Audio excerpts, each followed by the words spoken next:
Well, thank you very much, Mr. Chairman, and Secretary Hegseth, General Caine, Mr. Hurst, welcome. And please convey my appreciation, all of our appreciation, to our military service members and defense civilians. We owe them our deepest sense of gratitude. Mr. Secretary, this is your first public appearance before this committee in nearly a year. Since your last public testimony, you and President Trump have unwisely taken the United States to war with Iran. You ordered attack on Venezuela and have directed ongoing illegal boat strike campaign in the Caribbean and Pacific. At your direction, our forces have bombed Yemen, Somalia, Iraq, Syria, Nigeria, and Ecuador. In the United States, you have deployed thousands of troops to cities like Washington, Los Angeles, Chicago, and Portland to police American citizens. And you have personally intervened to end the careers of dozens of military leaders without explanation. These actions will have significant and long-term consequences.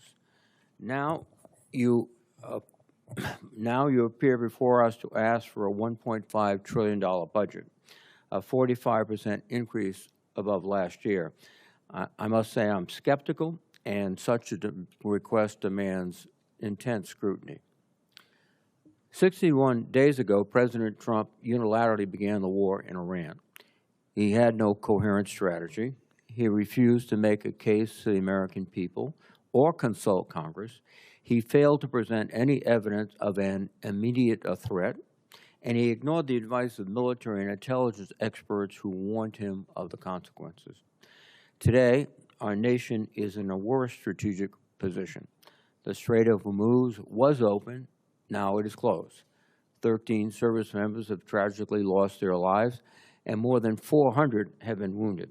We have lost dozens of aircraft, sustained significant damage to our bases in the area, and expended an alarming amount of our missile inventory. Morale and readiness across the force, especially among overdeployed units and vessels like the USS Gerald R. Ford aircraft carrier, have suffered. Gasoline and fertilizer prices throughout the world have surged. American families are bearing the cost of a war they wanted nothing to do with and have gained nothing from.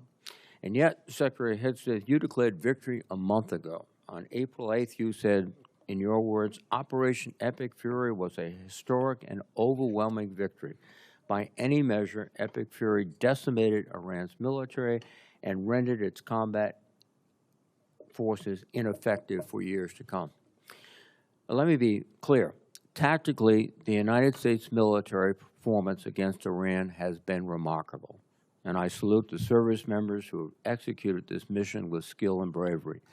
The problem with your statements, Mr. Secretary, is they are dangerously exaggerated. Iran's hardline regime remains in place. It still retains stockpiles of enriched uranium, and its nuclear program remains viable. Iran's military retains enough combat effectiveness to keep the conflict at an impasse. Its missiles and drones remain a far greater threat than you have acknowledged, and the regime has demonstrated it can effectively control the Strait of Hormuz when it chooses. Mr. Secretary, I am concerned that you have been telling the President what he wants to hear instead of what he needs to hear.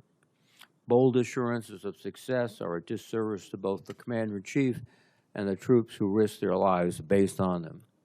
Our military has performed heroically, but military force without a sound strategy is a path to long-term defeat. I'd like to know what options you are considering now, given the course from this war and the stalemate President Trump has put us in. More broadly, Mr. Secretary, too often you have made dangerous statements that are counterproductive to the mission. You boasted about, quote, no stupid rules of engagement, just days after hundreds of Iranian schoolgirls were tragically killed in a missile strike. You have made troubling statements about showing no mercy and no quarter to the Iranians, orders that would constitute war crimes. As importantly, while our men and women are fighting and dying overseas, you have focused unduly on your own personal agenda. In the past 2 months alone, you have taken upon yourself to overhaul the chaplain corps, cancel flu vaccine requirements, repeal firearm restrictions on military posts, and bar service members from attending certain universities. Just this week, you brought performer Kid Rock to an Army base to go for a joyride in an Apache helicopter after dismissing an earlier investigation into the pilots who recklessly chose to hover above his home. That runs directly counter to the chain of command and maintaining good order and discipline. Most disturbingly, during your tenure, you have fired dozens of our most senior military leaders and personally intervened to block the promotions of many others. That is a betrayal of the merit-based system that forms the foundation of our military. You are hollowing out the military's bench of experienced and highest performing senior officers while making young officers wonder if they should continue to serve. My colleagues and I have heard from countless service members throughout the ranks, many of whom will be watching right now, who are confused and disturbed by your actions. Hopefully you can explain them today. Additionally, this committee expects a fulsome update on Operation Southern Spear. This ongoing campaign against suspected drug trafficking boats has resulted in nearly 200 fatalities. The administration has failed to explain the long-term objectives of this mission or provide any evidence of reduced drug flows into the United States. I would ask for a credible answer to this most fundamental question: what is the operation actually meant to accomplish?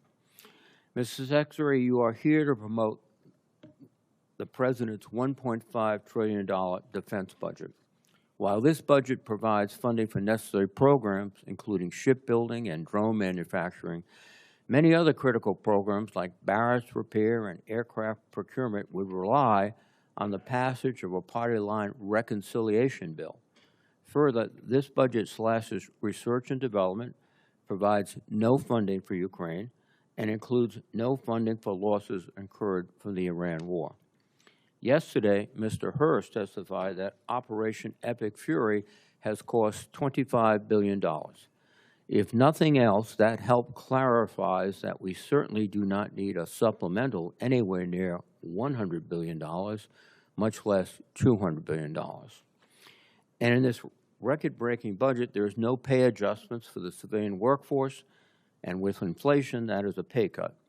After a year of DOGE layoffs and a hiring freeze across the department, this is an insult to the 800,000 men and women who support our warfighters every day. I cannot imagine a faster way to erode readiness and distract from our abilities to deter our adversaries. Ultimately, Mr. Secretary, I believe you are causing lasting harm to the military. Like many members of this committee, I had the opportunity and the privilege to serve in the military. And every officer knows they are duty-bound to give their best professional advice, even if it is not what their superiors want to hear. Because when leaders fear to speak honestly, people die, missions fail, wars are lost.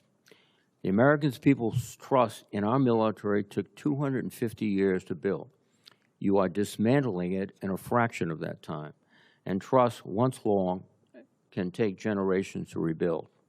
Mr. Secretary, today I hope you'll take a step forward toward rebuilding the trust that has been lost.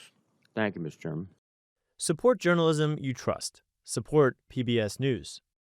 Donate now, or even better, start a monthly contribution today.